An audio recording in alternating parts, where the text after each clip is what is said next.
चलिए दोनों ही काउंटर्स पर एक बार बात कर लेते हैं। अक्षय, कुछ खास विशेष टिप्पणी आपकी? जी देखिए, न्यूज़ ड्रिवन काउंटर है दोनों। और ये जो टेलीकॉम स्पेस में है वहाँ पे जभी भी हमने ये रिलेटेड न्यूज़ देखा है तो काफ़ी वोलेटिलिटी भी बढ़ते हुए देखी है। और अनफॉर्चुनेटली अब तक तो जो भी न्यूज़ फैक्टर पिछले कुछ समय से देख रहे हैं वो इन जो स्टॉक्स के है उनके पॉजिटिवली रिएक्ट उन्होंने न्यूज़ के बाद नहीं करा है अब तक। तो वो एक फैक्टर आपको ध्यान में रखना है। तो कुल मिला के मैं टेक्निकली ये स्टॉक्स के साथ रहना पसंद करूंगा।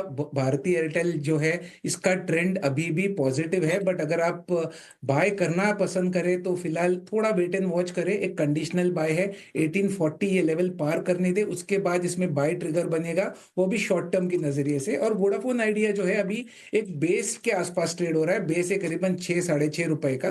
तो यहाँ से आपको ज्यादा खोने के लिए कुछ है नहीं, मेरा मानना है, क्योंकि एक बेस एरिया है जहां से बार बार स्टॉक उछलता है। और इस बार भी अगर सिमिलर पैटर्न चलता है और उसी लेवल से उछलता है तो आप 8.5 से 9, ये दो लेवल्स ऊपर में उम्मीद कर सकते हैं। तो ये लेवल्स आप फॉलो कीजिए। लेवल बेस्ड अप्रोच फॉलो करना जरूरी है। बाकी न्यूज जब भी आए वो हिसाब से स्टॉक्स रिएक्ट करेंगे। तो लेवल बेस्ड अप्रोच फॉलो करने की मेरी राय रहेगी। और यहाँ पर खबरों का इम्पैक्ट जो कि हमें स्टॉक्स की चाल पर देखने को मिलता है, लिहाजा बहुत ज़रूरी है कि आपने अगर निवेश किया हुआ है स्टॉप लॉस के साथ आगे बढ़ें। इस चलिए माफ़ कीजिएगा, ये सवाल यूट्यूब के ज़रिए है। और अक्षय, कोचुन शिपयार्ड में इन्होंने ख़रीदारी कर रखी है। क्वांटिटी 588 की है, बाइंग प्राइस 1577 बताया जा रहा है।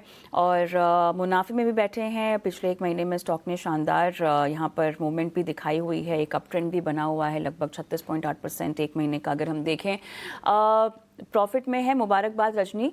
क्या सलाह होगी? लॉन्ग टर्म रुकना चाहते हैं वैसे रजनी साहब? अक्षय जी, तो बहुत ही बढ़िया लेवल पे आपने एंट्री करा है। 500 तो बहुत ही बढ़िया लेवल है। और मेरे हिसाब से आपने 2800 का भी लेवल देखा है, उसके बाद 1200 का भी लेवल करेक्शन में देखा है। तो मेरे हिसाब से कोई आपको जल्दबाजी करना या डरने की जरूरत नहीं दिख पा रही है। क्लियरली डिफेंस स्पेस में काफी स्ट्रांग मोमेंटम है।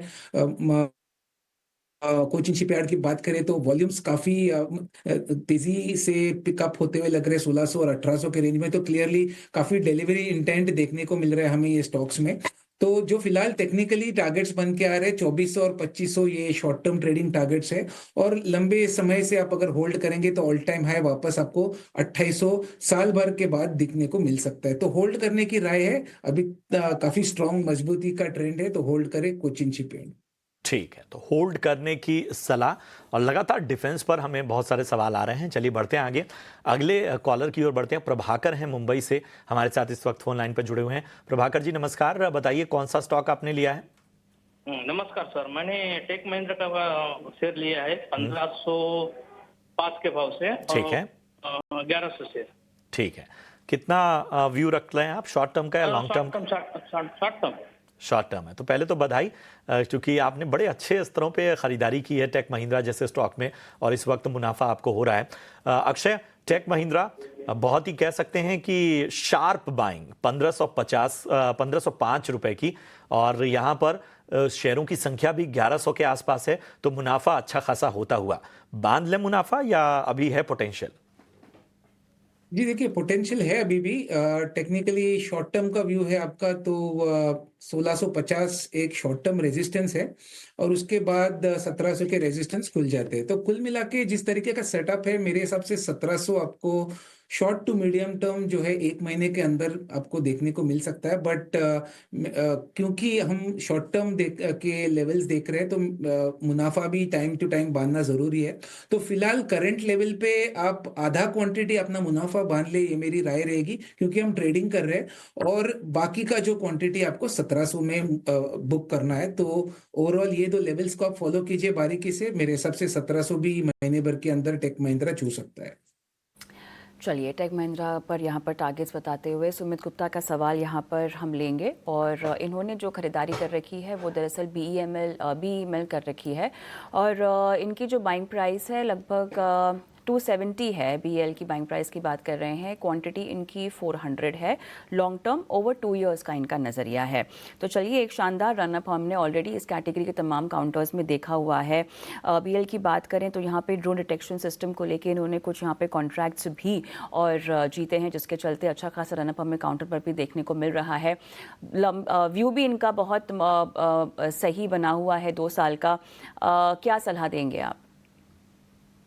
डिफेंस में काफी स्ट्रांग मोमेंटम है। कोई भी स्टॉक्स आप देख लीजिए, गए मेरे हिसाब से 2 हफ्तों से काफी स्ट्रांग प्राइस मोमेंटम देखने को मिल रहा है, और जिस तरीके का डिलीवरी बाइंग भी हम खास तौर पे इन स्टॉक्स में देख रहे हैं, और इनमें तेजी बाकी है, ये मेरा मानना है। तो BAML की बात करें तो जो टेक्निकली फिलहाल एक अहम रेजिस्टेंस देखने को मिल सकता है वो 4400 है, काफी दूर है। फिलहाल हम 3800 पे है, तो और काफी तेजी है इसमें। 4400 एक स्टॉप ओवर रेजिस्टेंस है।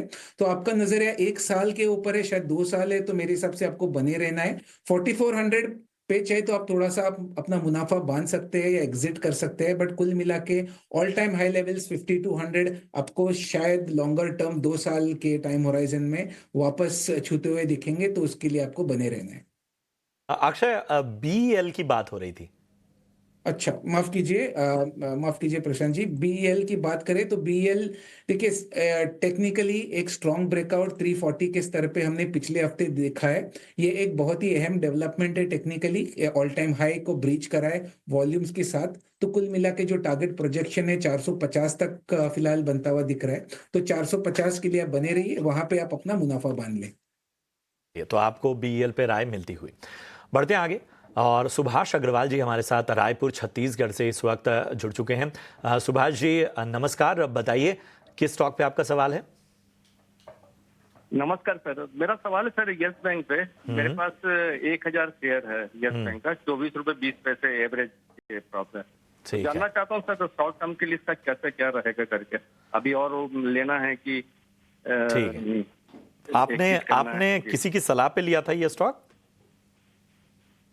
नहीं, मैंने जस्ट वो सुनते रहता था कि यस बैंक काफी आगे जाएगा और ये चलिए ठीक है, तो अलग अलग चैनल में भी सुना था सर, तो इसलिए मैंने ले लिया था। चलिए कोई नहीं, हम आपको एक बेहतर राय देते हैं। यस बैंक 24 रुपए की खरीदारी है इनकी। बताएं अक्षय, क्या करना चाहिए? पूछ रहे हैं कि क्या यहाँ से कोई एवरेज की भी गुंजाइश बन रही है?